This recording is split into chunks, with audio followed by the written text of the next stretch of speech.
Hey guys, Good Grogriffer here, and I wanted to go over every character currently in Overwatch and give you a reason as to why you should start to play them. This is sort of a follow-up to how to find your main, and I couldn't decide which video I wanted to do, so I figured why not do both. But if you enjoy the video or learn something new, why not leave a like and subscribe? It doesn't cost you anything and it helps my channel grow. But let's get right into the video, starting with Ana. Ana, the original solo carry support. She can simultaneously heal your entire team and peel for herself. If Ana couldn't out-heal the damage, nobody could. Ashe. Her hybrid of a sniper and a mid-range damage dealer makes her extremely flexible and extremely hard to kill, as she just sits out of reach but not far enough away that her presence isn't felt. Baptiste. Tons of AoE healing and a hitscan weapon, which when used correctly can be used to outduel every character in the game. Also, I didn't mention his ability to just stop people from dying, which is surprisingly pretty strong. Bastion. No one even comes close to his DPS, like no one. If you want a large target to die, just point Bastion in their direction. Brigitta. Have you ever tried playing dive characters against a Brig? If you have, you know it's just almost impossible to kill someone when Brig is present. Her stun, knockback and healing provide so much peel that there is very little that you can actually do when playing against her.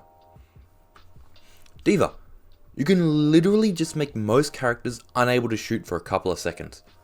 You also have incredible mobility and respectable damage when up close. A little underrated if you ask me. Doomfist Cc. If you want to make the other team's life a living nightmare, play Doom. You have 3 different forms of CC and your entire play pattern involves bursting down squishies before they can fight back. Echo. High mobility, high burst and good DPS.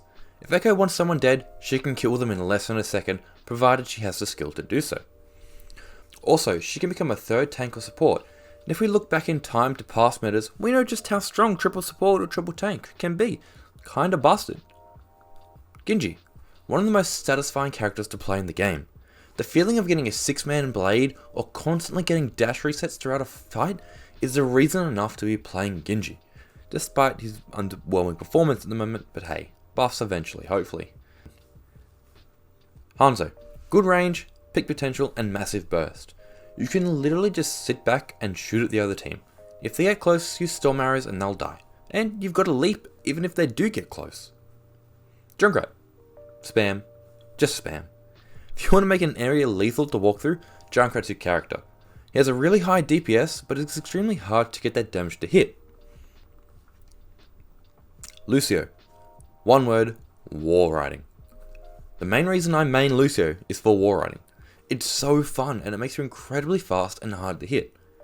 I guess you also support your team and have massive impact with your speed boost and ultimate, but come on, it's war riding. Mccree, he is a cowboy with a 6-shot revolver. If you have the aim, he becomes extremely rewarding and satisfying to play. He's also one of the only DPS characters with a form of CC with his flashbang. Mei. Mei can make walking through a choke point almost impossible. Her wall provides so much value without the need for crazy mechanical skill, and the rest of her kit's just the same. It allows the less mechanical skilled players to have a character that they can play on DPS. And hey, I'm one of them. Mercy. Probably one of the best characters to start playing if you're new to shooters or Overwatch in general. She has no direct interaction with the enemy team and allows you just to focus on learning the game over learning the character. Moira. Moira can heal your entire team at once for a ridiculous amount. If you need to heal everyone at once, she's your gal. Also, her primary fire has a soft lock, so it's easy to track your targets and allow for most players to access her. Orisa. Most people find her boring, but I understand why. She literally has a machine gun that she can shoot for a long period of time. She has got a shield to protect herself and a button to just say no to CC and headshots, but I think she can be really fun if you're using her for her weapon and not her shield. Pharah. She has the most vertical mobility in the game. She has a really good poke and can surprisingly burst you to squishies if you hit your shots. You can just play safe from a distance, farming up ult from your spam and wiping the other team with your ult. Reaper. It's probably the scariest character in the game to be close to. He will hurt you and he'll heal from hurting you. Also, if you're a tank, your options for hiding him are pretty much just turning around and walking away. Reinhardt. Probably the most Chad character in the game.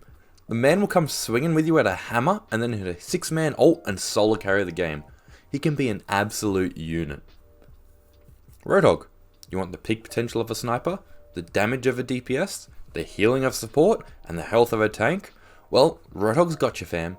Literally a one-man army when played correctly, so there's very little that you can do to actually stop him once he's good enough. Sigma. He's a really reliable tank. He stays at mid-range spamming and looking for stuns. He's a really safe pick and you can rarely go wrong with Sigma. Soldier 76. Basically Bastion but mobile. Soldier does have less damage than Bastion, but he more than makes up for it for his mobility. If Soldier wants to get somewhere for a fight, he gets there. And once he's there, he'll use his laser beam of a gun to shred your team. Sombra. You literally can make pretty much all the tanks useless and cripple most other characters. She doesn't have much dueling potential, but has probably the most team utility in the game, allowing you to shut down the other team. Symmetra. Yeah. She has a teleporter that you can use for your team to get out of spawn before swapping to the character you're actually playing. Torbjorn. He's one of the hardest characters in the game to dive. His turret helps to cover and peel for your backline, and it is 100% accurate, meaning that Tracers and Genjis, which are normally really hard targets to hit, find his turret really to be a major threat. Tracer. She actually has more DPS than Reaper and mobility. Everything I said about Reaper is true for her. The only thing holding her back is just the pure amount of skill required to play her. Widowmaker. Being able to one-shot any non-tank character in the game at almost any range is pretty cool, and extremely broken when being played by someone who can actually aim, which isn't me, which is kinda sad. Winston. Monkey. Nah man, Winston's just real fun. There isn't much fancy about him, but he just jumps around and it's pretty fun. Wrecking Ball. Do you want to be the most tanky out of all the tanks? Do you want to have the most CC out of all the tanks? Do you want to have more range than most of the tanks? And do you want to deal more damage than most of the tanks? And, well, do you want more mobility than all the tanks? Well, this busted ass character's for you. Enjoy your freelo. Xayah. Basically the third DPS, which deals even more damage than the first 2 DPS. Zenyatta. The best support at just killing things. He doesn't need to worry much about his abilities and he just needs to connect orbs to people's faces. Now that's everyone and one reason on why you should play them. This was a nice video to make and I hope you guys enjoyed watching it, and if you're still looking for characters to play or main, who knows, this video may have actually been helpful to you. But if you want to see more content, why not leave a like and subscribe. But till next, see you then. My phone lights up but it's never you. I can't help but feel so lonely, and all these things that I can't undo.